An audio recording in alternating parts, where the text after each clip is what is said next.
Imagine a world without rules, where chaos reigns, and survival depends on cunning alone. A place where strength determines right, and justice is nothing more than a whispered dream. Frightening, isn't it? But here's the thing, humanity once lived in that very world.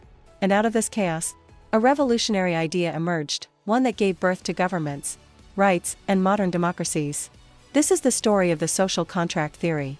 In today's video, we'll uncover how three thinkers, Thomas Hobbes, John Locke, and Jean-Jacques Rousseau, shaped this concept and how their ideas continue to influence your everyday life, from the taxes you pay to the freedoms you cherish.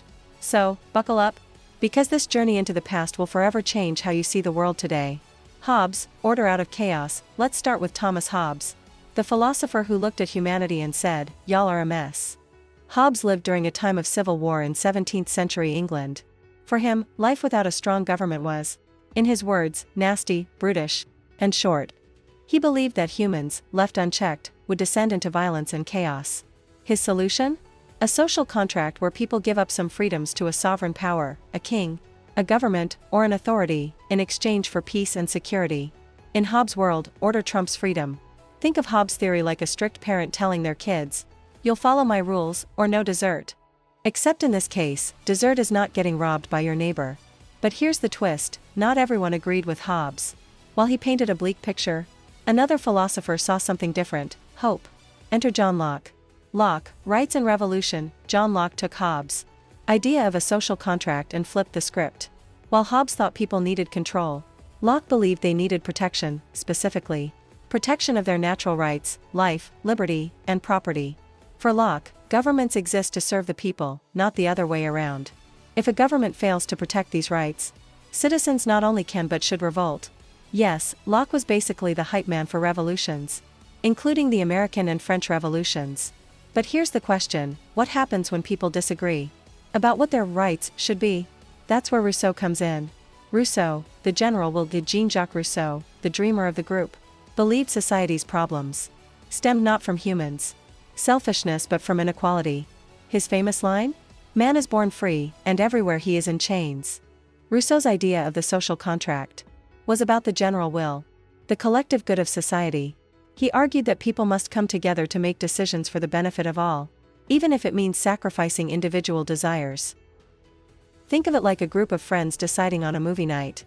Everyone compromises, no horror for the scaredy cat, no rom-coms for the action fan, but everyone still gets a fun night. Now scale that up to an entire society, connecting the theories to everyday life. So, how do these centuries-old ideas affect you today? Hobbes' need for order is why we have laws and police forces to prevent chaos. Locke's natural rights are the foundation of modern democracies and constitutions. Think, freedom of speech or property ownership. Rousseau's collective good reminds us of the importance of public services like education, healthcare, and infrastructure, things that benefit everyone. When you pay taxes, vote in elections, or obey traffic laws, you're engaging in the social contract. It's a silent agreement that holds societies together. But here's the kicker, what happens when governments break the contract? When they become oppressive or corrupt? That's where revolutions, protests, and social movements come into play.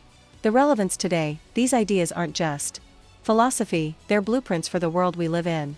From debates about democracy and authoritarianism to questions about individual freedoms versus public safety, the social contract theory is everywhere.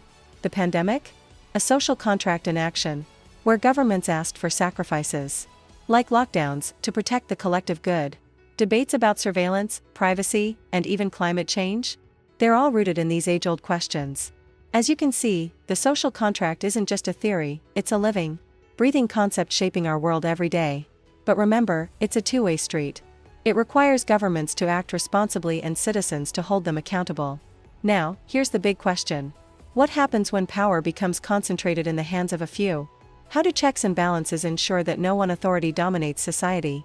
In our next video, we'll explore the separation of powers, a theory that ensures no single branch of government, legislative, executive, or judicial, becomes too powerful. It's the foundation of many democracies and the ultimate safeguard against tyranny.